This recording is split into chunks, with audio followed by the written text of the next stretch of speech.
As we turn now to San Francisco, a year-end report from the Mapping Police Violence Research Project says police killed at least 1,152 people in the United States in 2015. In 14 cities, every single police victim was African-American. Sam Senyangwe is a policy analyst and data scientist with Campaign Zero and Mapping Police Violence. Can you talk about these findings? Because there's been a lot of demand for there even to be data collected in this country around police killings and the racial breakdown of those killings. How did you do this?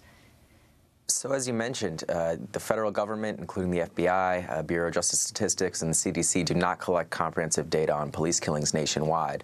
Fortunately, crowdsourced efforts such as killbypolice.net, fatalencounters.org have actually been able to collect the type of comprehensive data needed to do this type of analysis. What we did was merge those data sets, fill in the gaps, identify folks by race, whether they were armed or unarmed, and then make sense of all the data, understand which places were sort of hot spots of police violence, and what some of the racial disparities in the data could tell us about how police violence impacts different communities.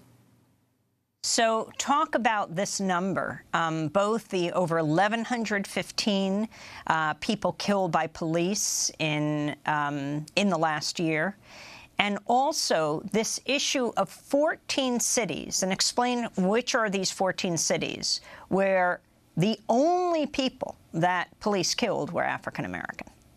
Absolutely. So what we found was that 1,190 people to date have been killed by police in the United States this year. That includes a number of folks, about a quarter of which were in America's 60 largest cities.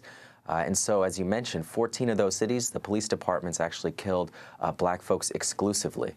And so some of these cities include places like Baltimore, St. Louis, and other places where we've seen significant unrest over some of these practices that seem to target African-American communities. To give you a sense of what that means, nationwide, black folks are 3 times more likely to be killed by police and twice as likely to be unarmed when they're killed by police. And so clearly these protests, what we're seeing in Chicago and other places, is rooted in an experience of discriminatory policing that needs to end.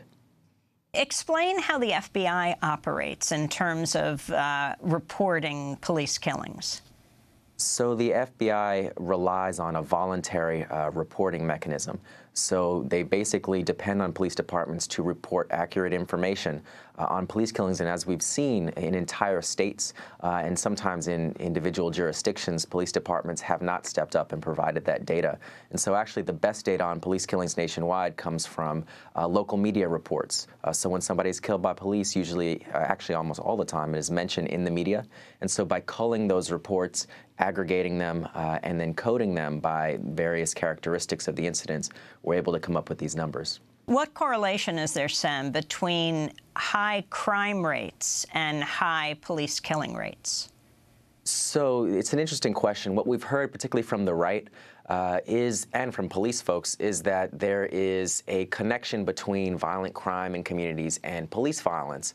That, as they say, that communities with a lot of crime have more police, and police get in more situations where they use force. However, what we found with the data is that that actually is not true. That there are communities with a lot of crime, places like Newark and Detroit, some of the most high-crime cities in the country, that have comparatively fewer police killings than places that actually have much lower crime, places like Bakersfield.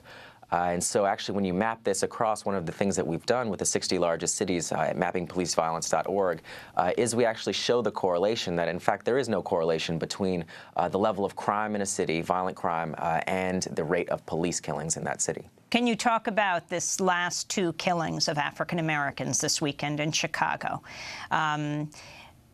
What does this say? How does this fit into the data you've found around Chicago?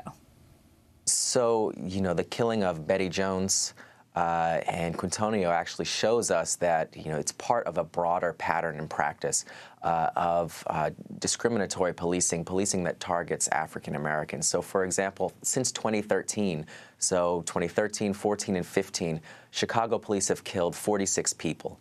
72% of those people have been black. Over 95% have been people of color.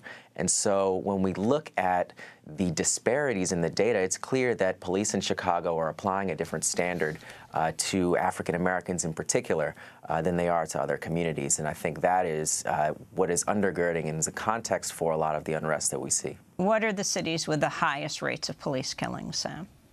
So a couple of cities. One, Oklahoma City, consistently this year has been the second highest rate of police killings. Last year was number one. Bakersfield, California is another city. St. Louis, another city that have among the highest rates of police killings in the nation. To give you a sense for how high we're talking, black men were actually killed by police at a rate higher than the U.S. murder rate in St. Louis last year.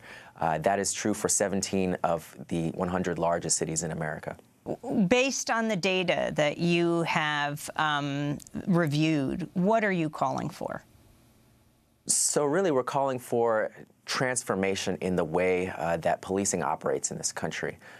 We have launched a platform, Campaign Zero, at joincampaignzero.org, which articulates a 10-point plan for ending police violence in America. It includes things like empowered civilian oversight, ensuring that there is video evidence, so protecting the right of citizens to film the police and having body cameras, independent investigations and prosecutions, limits on the use of force, the policies that govern the use of force, as well as things like fair police union contracts, so making sure that police union contracts do not have provisions that, for example, delete officers' records of past misconduct. So in Chicago, for example, the police union contract actually mandates that officers' disciplinary records be deleted and destroyed after 5 years. So there are many officers that actually may have a history of violence that we actually do not know about because the union contract mandates that information be removed. Samson Nyangwe, I want to thank you for being with us, policy analyst and data scientist, member of the planning team of Campaign Zero and Mapping Police Violence, speaking to us from San Francisco. This is Democracy Now! When we come back, we remember the filmmaker Haskell Wexler. Stay with us.